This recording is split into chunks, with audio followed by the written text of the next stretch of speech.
A streaming Super Bowl. Is it possible? The NBA at the halfway point? Barry Bonds to Netflix? Stephen A. Smith talking about running for president again? Man, we got questions. It's Marchand and Meterparel. Everybody loves sports media. Presented by WSC Sports. I'm John Meterparel. He's Andrew Marchand. And Andrew, you had a blockbuster conversation last week with the Orioles cleanup hitter John Arand. One of the things you discussed was the possibility of a streaming Super Bowl. Is it realistic? Tell us yes or no. Well, I'm not going to give you a yes or no. I didn't know I was getting, you're making the rules here. I would say that it is possible, number one. What I think is definite is that the conversation will be had.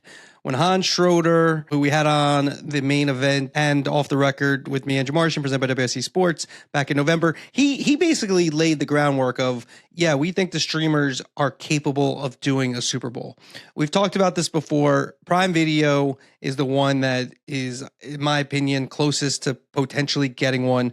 Do they do it in this round where they're going to reopen talks this year and hopefully get a deal done? Or I think they hope to get a deal done by the end of the year to get more money than the 110 plus billion over 11 years that they're currently in line for. Like two things. I think number one, they're going to talk about it. Number two, maybe it doesn't happen, but it does put the groundwork for when you're talking again for the 2035 plus years into that next agreement. Almost definitely, in my opinion, when you go to those next agreements, that you're going to see at least a streaming Super Bowl at that point, I would think. No, I think that's a distinct possibility based on the outstanding information I got from you two last week, the dynamic duo, as some have called you. But, you know, I keep coming back to what Arand says all the time about, especially Netflix, they like to eventize. You can't do an eventizing event better than the Super Bowl, can you? And Netflix has unlimited resources. And why not, if you're Netflix, make that a strategy in the next 5 years? Yeah, look, I think everyone would want a Super Bowl. I think when you look at it, what's going to be one of the most fascinating things is, are the NFL going to be willing to give one of the streamers, especially Netflix, a smaller package? Right now, they're letting them not nickel and dime, but do, little short yardage passage. Netflix is only done a little bit of the NFL, a couple games, Christmas. Could they add more, smaller package? We talked about it last week. I think they could. YouTube, I think they might get in international package, but they could also go bigger.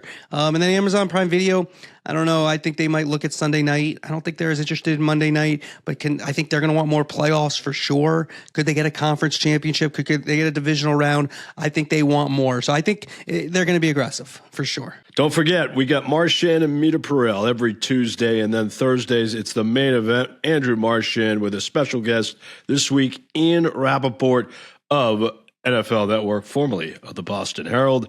It features the biggest names and most unique stories in sports media. And you got a big event coming up on February 26th. Yeah, we got Christian Oslien, VP of subscriptions for YouTube. A lot of people interested in coming to that one because YouTube is kind of the epicenter of everything. Let's get to it. What's up, what's down? All right, here we go. What's up in your world? Yeah, my what's up, Sam Darnold. He wanted to be a Sports Center anchor, had to settle for being a Super Bowl winning quarterback.